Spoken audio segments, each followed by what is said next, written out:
আসসালামু আলাইকুম ওয়া রাহমাতুল্লাহি ওয়া বারাকাতুহু। রমাদানুল মুবারকের তৃতীয় আমল হলো তারাবির নামাজ আদায় করা। তারাবির নামাজ রমজানের তৃতীয় বিশেষ আমল। রমজানে ইশার পর বিতের পূর্বে যে নামাজ আদায় করা হয় সেটাকে তারাবির নামাজ বলা হয়। রাসূলুল্লাহ সাল্লাল্লাহু আলাইহি সাল্লাম নিয়মিত তারাবির সালাত আদায় করেছেন এবং অন্যদের উৎসাহ দিয়েছেন। সাহাবাগণও তারাবির বিষয়ে বিশেষ যত্নশীল ছিলেন।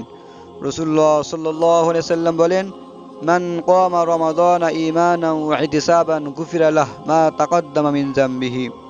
যে ব্যক্তি রমজানে ঈমানের সঙ্গে সওয়াবের আশায় নামাজ আদায় করবে তার পিছনের সকল সগীরা গুনাহ ক্ষমা করে দেওয়া হবে। সহিহ বুখারী 37 নম্বর হাদিস। রোজার পর রমজানের একান্ত বিশেষ ও গুরুত্বপূর্ণ আমল হলো তারাবিহ। এটি সুন্নাতে মুআক্কাদা। আর তারাবির সালাতে একবার কোরআনুল কারীম খতম করা মুস্তাহাব। সাহাবায়ে কেরাম নিয়মিত তারাবি নামাজে রাতভর কোরআন তিলাওয়াত করতেন। তাই রমজানের রোজা রাখার পাশাপাশি প্রত্যেক রাতে ধীর স্থিরভাবে কোরআন খতমের উদ্দেশ্যে তারাবির সালাত আদায় করা উচিত। তারাবিতে তাড়াহুড়ো করে আমাদের খারাপ রীতিগুলোর একটি। এই রীতি ত্যাগ করা জরুরি।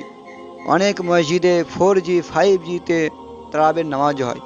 অনেকে মনে করেন তারাবির নামাজ মানে খুবই স্পিডে পড়তে হবে 4G 6Gতে। এটা ভুল ধারণা। অন্যান্য নামাজ যেমন নামাজ, তারাবির নামাজও নামাজ। অন্যান্য নামাজে যেমন সূরা ফাতিহা রুকু সেজদা করতে হয়, ঠিক তদ্রূপ তারাবির নামাজে রুকু সেজদা, সূরা ফাতিহা, তাসবিহ ইত্যাদি ইত্যাদি বিষয় পড়তে হয়।